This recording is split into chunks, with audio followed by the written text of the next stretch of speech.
Harrison, in cause number 24 DCCR 0544, I have a first amended motion to revoke your unadjudicated probation. This shows that you were placed on probation November 19th of 2024 for the first degree felony offense of aggravated robbery. And that was a 10-year deferred probation. Is that correct? No. The motion alleges that you violated your probation.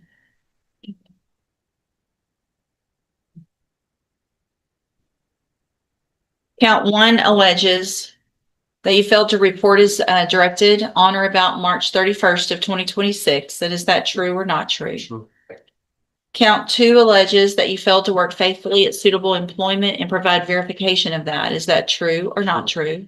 True. Count 3 alleges that you provided a urine sample June 24th, August 27th, October 30th of 2025, and March 9th of 2026 that tested positive for tetrahydrocannabinol. And is that true or not true? Your Honor, I can abandon 4, 5, and 6. We can skip to 7. Count 7, let's see, state abandons 4, 5, and 6. Count 7 alleges that you committed the new offense of failure to identify a fugitive or give false information on July 13th of 2025. And is that true or not true? True. Count 8 alleges that you associated with a convicted felon and disreputable person on July 13th of 2025, and that you were stopped by the Port Arthur Police Department with Gerodrick Randall, a convicted felon, and that he fled on foot while possessing a weapon. Is that true or not true? True.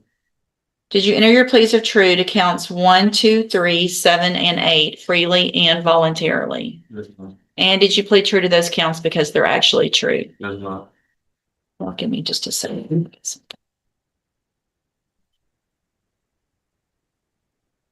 Your question would be the underlying offense, Your Honor. I'm just going to go back and look at the PSI real quick. He was one of 4 individuals that were breaking into cars. When they got caught, one of them fired a shot at the person who confronted them while they were breaking into cars at a parking lot. Put everyone on probation. They've all come back, Judge.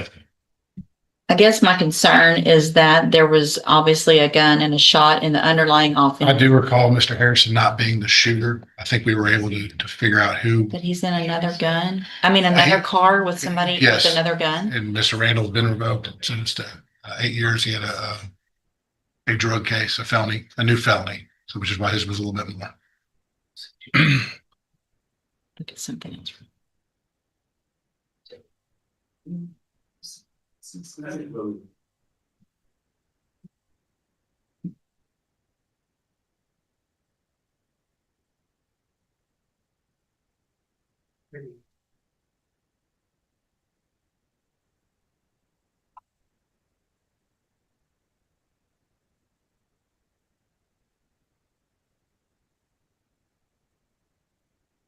Do you happen to have the PC for that? The new, For his new event, the ID. yeah. I do, Judge.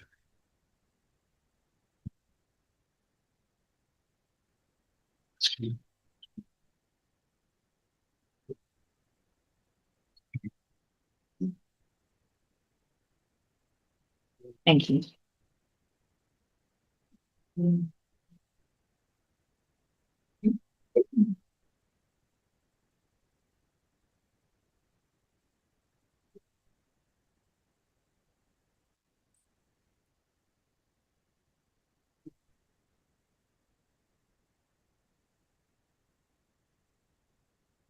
also have the report from Mr. Randall's charges from the same stop. If you're asking as far as where going was, Yeah, that's Mr. what- Randall's lap as he ran from the vehicle and fell out as he ran.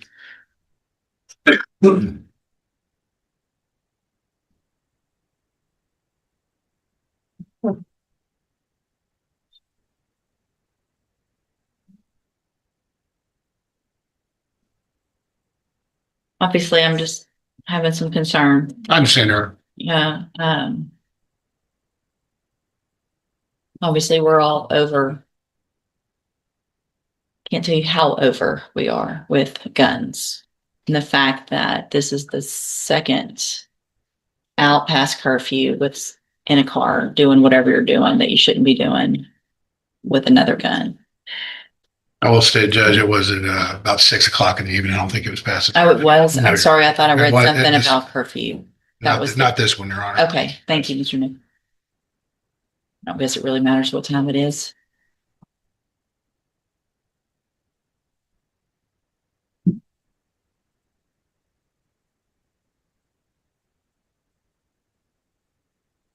And the other three that have already been revoked. Mr. Randall received 8 because he was in possession of a firearm. So was he one of the original I think so, Judge. I do know that. co-defendants under the underlying case as I well? believe that's why he wasn't supposed to be hanging out with him. And then That would probably there's be a- the-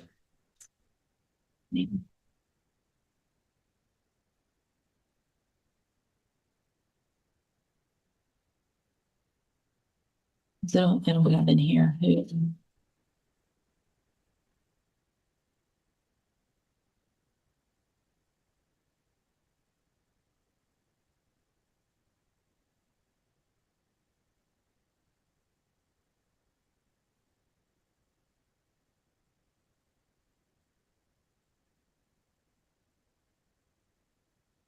yes, Your Honor, he's one of the original Okay, I'm not gonna, co-defendants.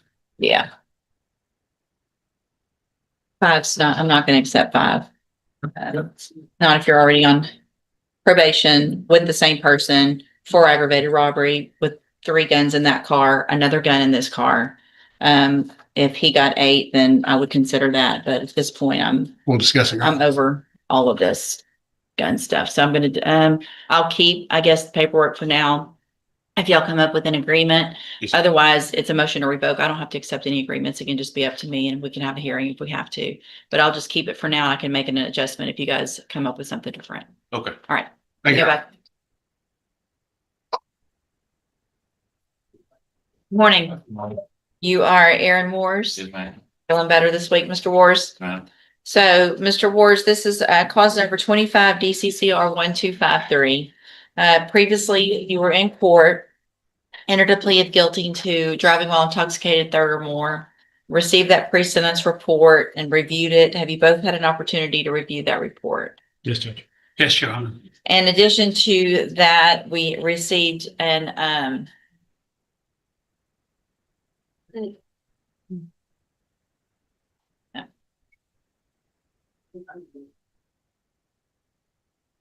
we received an update, also a memo from probation, I think, believe it was yesterday or late last week, and you both had an opportunity to review that as well.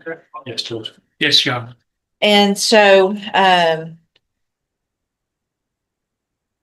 any other issues, Mr. Smith? Obviously, based on the issues last week with Mr. Wars testing positive, there's clearly a need for some intensive treatment. Any reason, though, not to go along with the agreement still? No, Judge, I think we would amend it because we did not have treatment involved. We would ask for safety placement. Your Honor, I've gone over with Mr. Wars and he agrees that he needs safety. Okay. So Mr. Wars, we're going to give you this opportunity today, and I hope you take advantage of it. Because if you don't, things could be a whole lot worse. I'm going to find that you previously entered your plea of guilty freely and voluntarily. Find sufficient evidence to find you guilty, and at this time, in accordance with your agreement, find you guilty of driving while intoxicated, third or more. Sentence you to a term of 10 years in the institutional division of the Texas Department of Corrections, but I'm going to suspend that, place you on probation for 10 years. You're ordered to follow all of the rules and conditions of probation. That it will include entering and successfully completing the safety program. And then when you're out, you're going to enter and successfully complete the JCDI program as your aftercare. That will give you a longer period of time with more structure and drug tests and classes and things like that. You're also ordered to serve that 10 days upfront time. It's required by law. You'll be able to serve that while you're waiting to get taken to safety. And then any of the other conditions that probation feels like are necessary. You follow all of these and do everything that you're supposed to. This is a great opportunity because you'll be able to serve this 10-year sentence while you're out on probation, instead of in prison. But the other side of that is if you violate any condition of probation, you can be brought back into court and you would be facing that 10-year sentence that you've already agreed to. Do you understand? I don't see the certification attached to this one. I'm going to hand you the trial court certification that shows that this was an agreement that I followed, and so you have waived your right to appeal. I've also handed you a written admonishment regarding your ineligibility to possess a firearm or ammunition. Because of the judgment entered against you, you're ineligible under Texas law to possess a firearm or ammunition. Possession of a firearm or ammunition could lead to charges against you. If you have any questions about the laws that make you ineligible to possess a firearm or ammunition, or about how long that lasts, you can talk with Mr. Macon. All right, good luck to you, sir. You can go back with the bailiff. I'll be able to see you, Jeff. Good morning. You're Howard Walker Jr. Yes, ma'am. This is 26 DCCR 0082. Mr. Walker's charged with injury to a child, elderly, or disabled individual. It's a first-degree felony. What is the announcement? Your Honor, we'd like to ask for one more reset. I've just gotten all of the discovery. Need to go to the jail and go through it with him. I think, Luke, Mr. Nichols agrees with me on this because he's got his. I know they had to copy a lot of media. Okay. And so it's ready, and I think she either has it or. I have it, So. But I haven't gotten to show him and I've only gotten about halfway through it. Okay, Quite a bit. so we'll do one last reset. And so between now and that next court date, Ms. DeLays, you'll be out to the jail to go over everything, show you everything that she's received. And then we'll get an announcement at that next court date after you see everything, if you still want to go to trial or if there's some agreement that gets worked out. Okay. All right. We'll see you at the next court date. Thank you. Thank you. Good morning. Are you Eric Hebert? Yes, ma'am. And this, we've got two cases, 21-37340 and 21-37341. Both of those cases, Mr. Hebert is on probation and motions to revoke those probations have been filed. And what is the announcement? Judge, if I may, he has a new DWI third. I've spoken with this officer, Ms. Kane, about that. I checked last week. It had not been received. Mr. Nichols was kind enough to check again this morning. The blood test results are in progress, or whatever that means. So I would ask the court if we could either go through the motion, see what pleas he will enter or hold for maybe 30 days just to allow that new case to come in. We had discussed safety as a possible resolution to pose to the court. Obviously, you can go with the new case outstanding. Obviously, the new case I will not dismiss, and obviously the court would want to see the new offense before you would determine if safety would even be an equitable option. So that's kind of where we are. Whatever you want to do, either go through it or reset it, and we'll stay on top of that new offense for March. Oh, that's the agreement with the defense, yeah.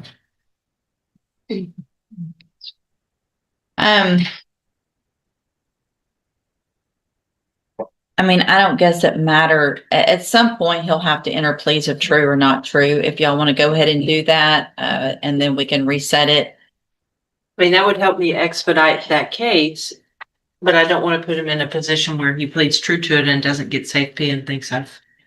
Well, that's going to be, and I mean, if you're on probation for driving while intoxicated, third, and there's another one, I don't want there to be any thought that I will for sure go along with something like that. It's going to take me looking at, I have no idea right now, but that just off the top of my head sounds like a big no, but I'll, obviously see the new case and look at what's been going on in this probation. I just, I don't want there, I don't think an agreement right now to that. Your Honor, I understand that. I've spoken with the prosecutor. I've explained to Mr. Hebert the position that we're in, and that's not a part of the understanding that there's any Right. Agreement. agreement. No agreement. So it's just what you guys obviously it was would just an recommend. Sure. So do we want to go through the motion today then? We can, Or, I'd rather have the, which one would expedite the, A plea would, because I could push it through without the lap, but if in all candor, if everybody wants all the information, just let me make a call and ask them to move it along. all right. We'll just Let's do reset. I'll that. just do a normal reset. Thank Y'all you, See if y'all can get that taken care of. Yes, All ma'am. right, and go back with the bailiff. Good morning. Are you Isis Martin? Yes, ma'am. And Mr. Parker, will your client waive the formal reading of the indictment? We got it. Ms. Martin, in clause number 25, DCCR 1827, you're charged with the second-degree felony offense of robbery, and that's from October 14th of 2025. And how do you plead to that charge? Guilty. Are you pleading guilty freely and voluntarily? Yes, ma'am. And are you pleading guilty because you did what they charged you? Yes, ma'am. You have here on the tablet some documents that have your signature on them that the state's marked as exhibit number 1. Before you sign these, did you go over them with Mr. Parker? Yes, ma'am. Do you fully understand them? Yes, ma'am. And do you understand if I follow the agreement that you've made with the district attorney that you'll be waiving or giving up any right to appeal? Yes, ma'am. And it looks like the agreement that you've reached is for a 10-year deferred probation. There would be a $500 fine and you would be required to follow all of the rules and conditions of probation. Is that your understanding? Yes, ma'am. Do you also understand if you're not a U.S. citizen that a plea of guilty or no contest may result in your deportation, exclusion from admission to the country, or denial of naturalization under federal law? Yes, ma'am. State tenders number 1. Objection. It's admitted. Is there any evidence that Ms. Martin's not competent? No, Your Honor. All right, ma'am, I'm going to find that you entered your plea of guilty freely and voluntarily. Find that you're mentally competent and understand the nature and the consequences of that plea. Find sufficient evidence to find you guilty. However, I'm going to reset your case for sentencing so that the probation department can do a pre-sentence report. That'll just give me more information about you and your case, and then we'll come back later for sentencing. Mr. Smith, what is the state's position with regard to a bond reduction based on the nature of the Have no plea? Yes, Mr. Phillips. I'm sorry? Should He has no criminal history. This is only arrest. All right, so you don't have any objection to it? So, Ms. Martin, what I'm going to do between now and sentencing is reduce your bond to $1,000, and I'm going to make that a personal bond. So that means you don't have to pay any money. You're just going to get out of jail. But there's some very important things about that, okay? The first is that if you don't show up for court, then they can come after you for that $1,000. But that's probably going to be the least of your worries if you don't show up for court. If you don't show up for court, you run the risk of me not accepting the plea agreement, and things could obviously be much worse. The first thing you do when you're released from custody is go to the probation department. You're going to get some paperwork today from probation. It tells you where to go so that they can start that process to get that pre-sentence report done. If you don't go to straight there, you also run the risk of me not accepting the plea agreement. Do you understand that as well? Yes, ma'am. And then also a condition of your bond is that you have absolutely no contact or communication with Harmony Bodner. That obviously means in person, but it means any other way as well. So you can't send messages through other people. You can't send messages on your phone, by text or Snapchat or whatever else exists out there. Do you understand? Yes, ma'am. Do y'all live anywhere close to each other? No. Okay, so there's no reason for you to have any contact with her. So you need to show me between now and when you come back that you can do everything you're supposed to, so I don't have any issues with putting you on that probation, okay? Yes, ma'am. All right, we'll see you back at sentencing. Segata Jr. Yes, ma'am. and Mr. Rojas, will your client waive the formal reading of the indictment? Here you go, y'all. Mr. Segata, in cause number 26, DCCR 0795, you're charged with the second-degree felony offense of burglary of a habitation from April 21st of 2026. And how do you plead to that charge? Guilty. Are you pleading guilty freely and voluntarily? Yes, ma'am. And are you pleading guilty because you actually did what they charged you with? Yes, ma'am. I have here on the tablet some documents that have your signature on them that the state's marked as exhibit number 1. Before you signed these, did you go over them with Mr. Rojas? Yes, ma'am. Do you fully understand that? Yes, ma'am. And do you understand if I follow the agreement that you've made with the district attorney that you'll be waiving or giving up any right to appeal? Yes, ma'am. And it looks like the agreement that you've reached is for a cap of 10 years in prison, which means you're leaving your punishment up to me. And as long as I don't give you more than 10 years, I can give you 10, I can give you less. It'll depend on the information that's brought to me at a sentencing hearing. But as long as I stay within that range, you are giving up your right to appeal. Do you understand?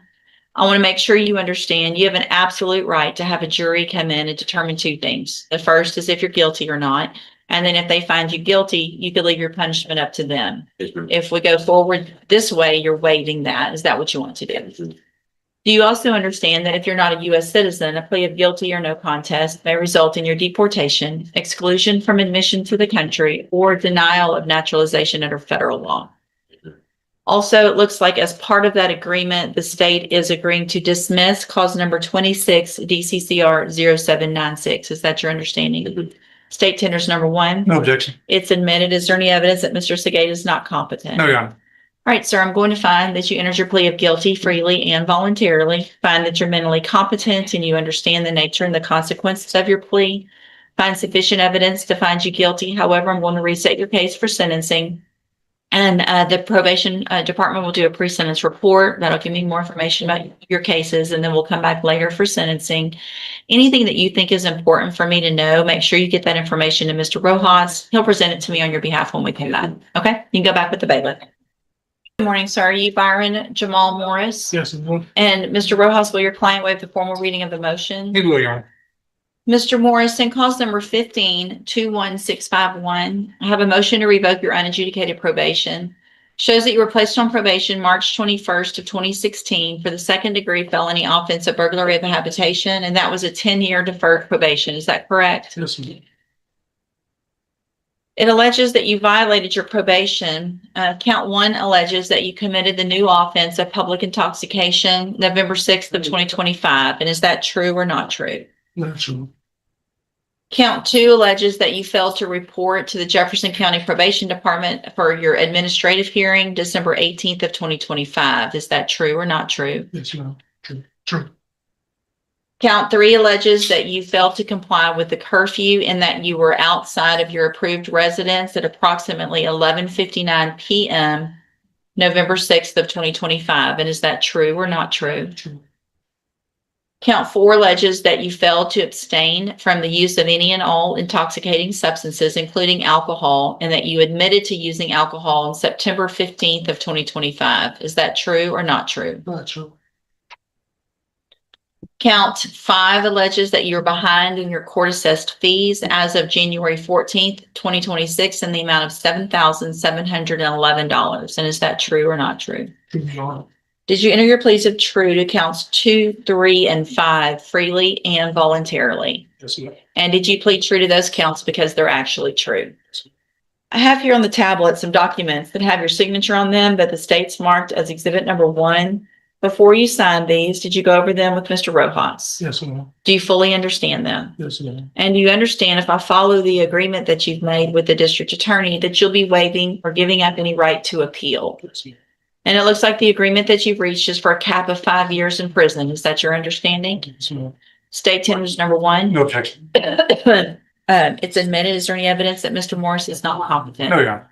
All right, sir, I'm going to find that you entered your pleas of true to counts 2, 3, and 5 freely and voluntarily. Find those counts true. Find sufficient evidence to find you guilty and revoke your probation. I'm not going to do that today. Yes, I'm ma'am. going to reset your case for sentencing so that the probation department can do an updated report. Also, so that the state can bring any witnesses with regard to counts 1 and 4. And I'm assuming if there's an officer, even with the public intoxication, it wouldn't be longer than a regular day. We can add it to the end. All right, so we'll set this so that we have time for a couple of witnesses just on a regular Tuesday docket. Anything that you think is important for me to know, make sure you get that to Mr. Rojas. He'll present it to me on your behalf when you come back. Yes, ma'am. Okay, you can go back with the bailiff. Thank you, Your Honor.